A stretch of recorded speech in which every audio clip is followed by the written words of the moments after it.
So I need to tell you about my family. I love my family to death. However, my family makes the Kardashians look boring.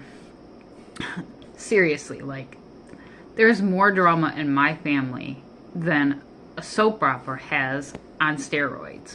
My family took a road trip one time a few years back, and boy was it epic. I mean epic. It seemed like whatever we did, nothing would go right. My husband always wanted to see Niagara Falls, so we decided to make it a road trip vacation. On the day of our trip, we packed all of our stuff into the minivan. We all hopped into the minivan.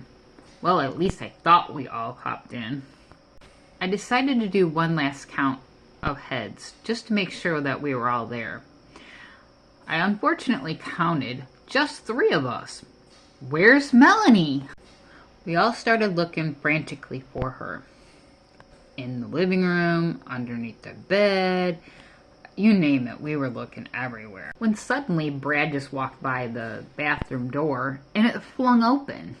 Melanie was rubbing her eyes as if she was asleep. I believe she fell asleep on the toilet. It was time to start out our trip again.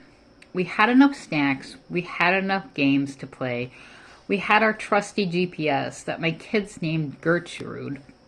Gertrude had taken us through Canada, and when we got to the border, the agents asked Brad what the names of the kids were in the back seat. Because Brad was tired and frustrated from looking around for Melanie all day, he drew a blank and couldn't remember the kids' names. Well, that threw up a red flag for the agents. He had to go pull over. He got questioned for a couple hours from it. While we were trying to get the situation straightened out, Danielle thought it would be funny to end up changing Gertrude to speak Spanish. "Let's try this again," Brad said, when suddenly Gertrude responded with, En 500 pies, gire a la derecha. which means in 500 feet, turn right. We all had these shocked looks on our face, because the only one that knew that Gertrude was changed was Danielle. After finally convincing the agent that we didn't kidnap the children, he was finally released. Brad chose to turn left instead, not having a clue what Gertrude had said. We are now lost on a country road. We decided to ask a man that was emptying his groceries from his vehicle, "Is this the way to Highway 420, Queen Elizabeth Way?"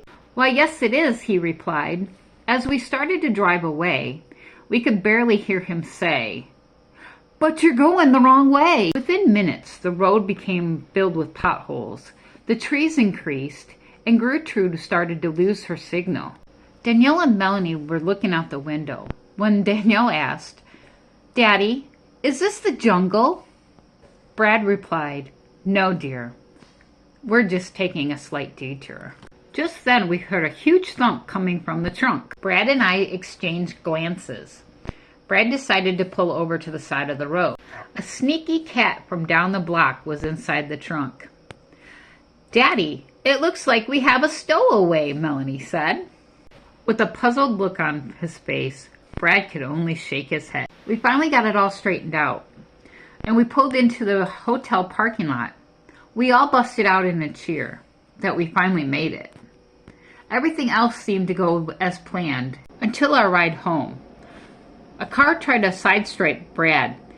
It was a red IKEA, and Melanie said, "Get him, Daddy! Get him! That guy right there, in the red one!"